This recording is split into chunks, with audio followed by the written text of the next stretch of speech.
and welcome back to Bean Talk. Today we are joined again by Benjamin, our coffee expert. Welcome back. Hello. And we are going to talk about something today that we have touched upon in many of our previous shows, and that is the processing methods, the different methods that coffee is processed by. And Benjamin, you're here today to take a closer look with us at those processing methods. Of course. Please, the stage is yours. I think we already said that there are 3 different processing methods. Can you catch us up again? So we have 3 different processing methods, and the processing is a mechanical step that we have to do in the coffee preparation. Yeah. Mm-hmm. So the first one that I want to talk about is the natural processing. Mm-hmm. The natural is very simple because you have the cherry and you just let the cherry dry by itself. Just out in the sun? For example, in the sun, in the shadow, or by a mechanical dryer. Mm-hmm. So what happens when you dry it? So basically it's just drying. Okay. And it takes from 10 to 30 days to get rid of the humidity. Okay. And depending on where you are, which altitude, and which bacteria and microorganisms, everything is affecting this drying and also the fermentation process, which we'll talk about later. Yeah. So after 30 days, for example, in the sun, the cherries are completely dry, and then you just have to dehull it with a machine. Yeah? Okay, and dehulling means what exactly? Can you show us on a model? So the dehulling just takes away the skin, and then you will have the coffee beans inside, and that's basically it. Yeah. Okay. So that's a that's the natural processing method. Yeah. What's the second one? So the second one is the washed process. The washed process, it sounds cleaner. It does. It sounds like you put it in a shower. And yeah, you can do it, but you know. So in the wash process, you use a depulper. A depulper is a machine that gets rid of the skin of the cherry again. Okay. But when it's wet. Yeah? While it's still wet. Yeah. Okay. So the depulper removes the skin, and then you have to do coffee beans. But around the coffee beans, you have some rest of the fruit flesh. It's called mucilage. The mucilage is a very thin layer of sugars and pectin and all things, and it stays here. And now you have to decide: do you want a fermentation or not? Okay. Say I don't want fermentation. If you don't want a fermentation, you will go for the fully washed process. Okay. The fully washed means that the mucilage is now removed by some brushes and... like a toothbrush? More or less, yeah. But it's not done manually, is it? No, it's not done manually. So you have big machines, in Spanish they call it demucielago, which is a machine that removes the mucilage. That would be a lot of work for one poor guy. Of course. So the benefit of the fully washed process is that it's a lot faster, and I mean, if you see it as a benefit, you don't have a fermentation, which leads to the same quality and the same taste for the coffee. Is that the only process where you don't have fermentation? Yes.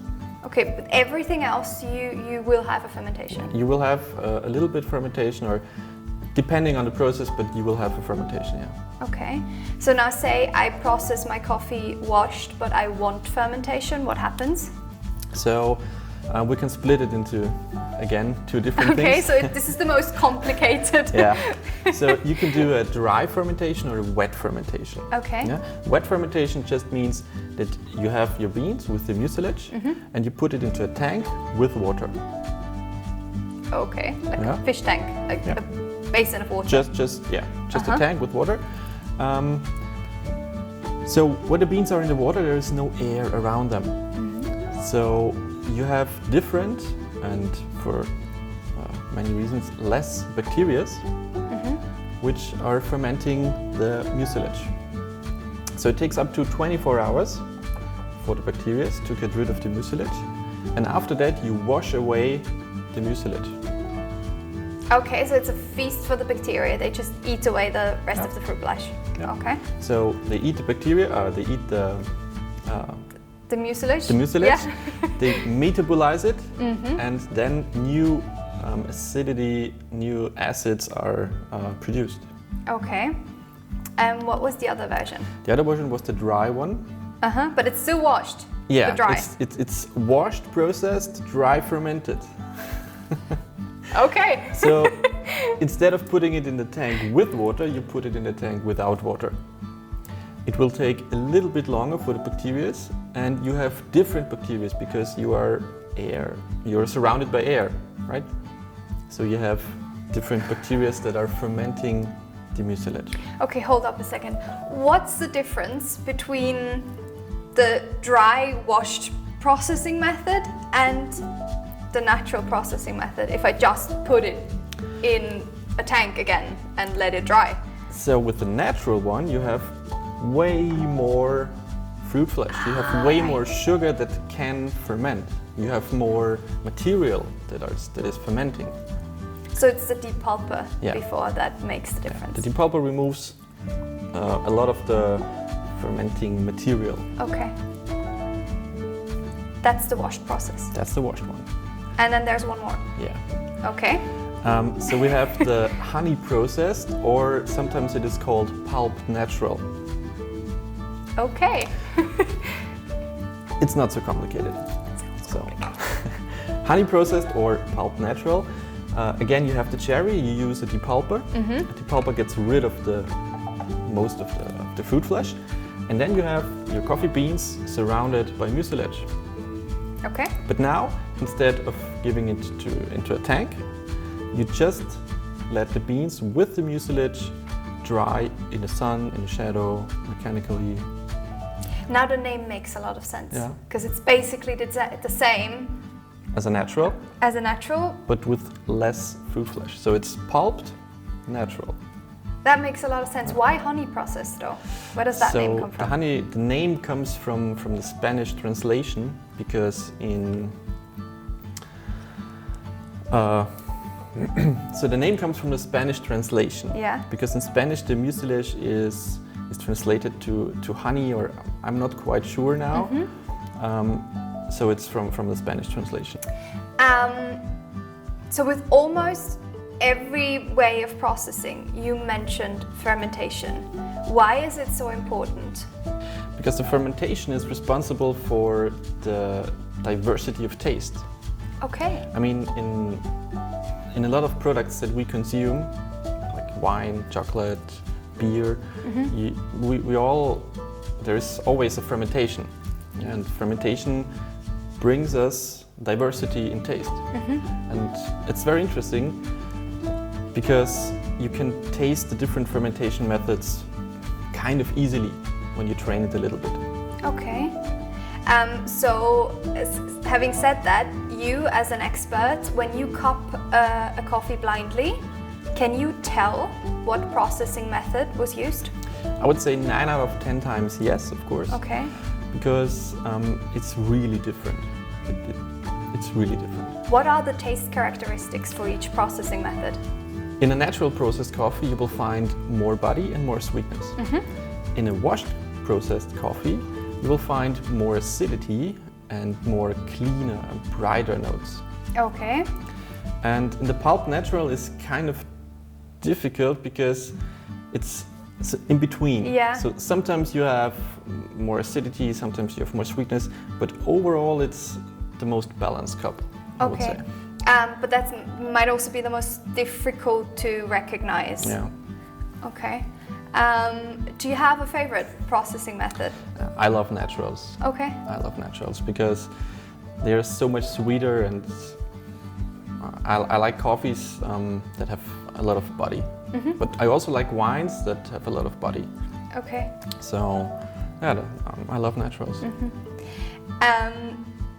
thank you very much. That was very informative.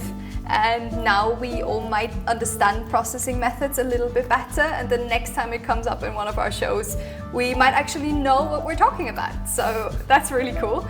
And now we have another coffee cocktail for you today, done by Gabriele in Milan. Gabriele, the stage is yours. Thank you so much. Hello, welcome everybody to Bean Talk. Thanks you to be here, and thanks to my friends from Austria to give me the possibility to do this cocktail. I will show you today an alternative drink of the famous Bloody Mary without use the tomato sauce. Okay, so I will use for my cocktail a mixing glass, and I will use the Select for my base. So it's a bitter beverage born in Venice in 1920. So it's a really aromatic beverage in the middle between Campari and the famous Aperol Spritz as a taste. So after my Select, I will use my sweet and sour.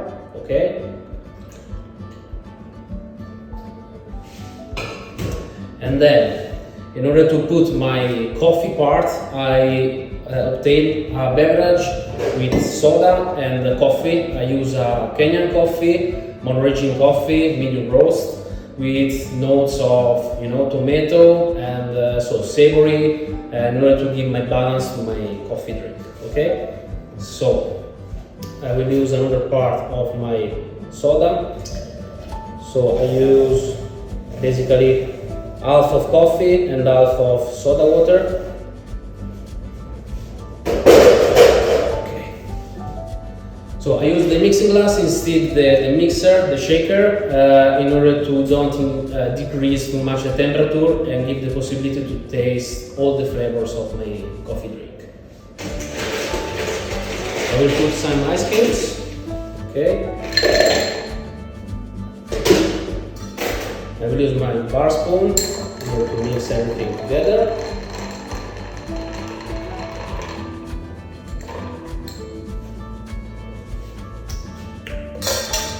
Perfect. And then I will serve my coffee drink in the martini glass, strainer.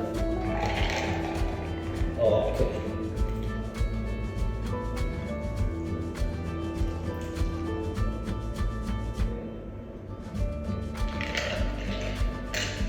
Okay, as you can see, the color is like the Bloody Mary, but again, I didn't use the tomato sauce, and the aromas that you can see inside is of tomato, basilicum, and the roasted notes of the coffee, of course, that balance everything together, and an inch of acidity and sweetness that will come from my sweet and sour.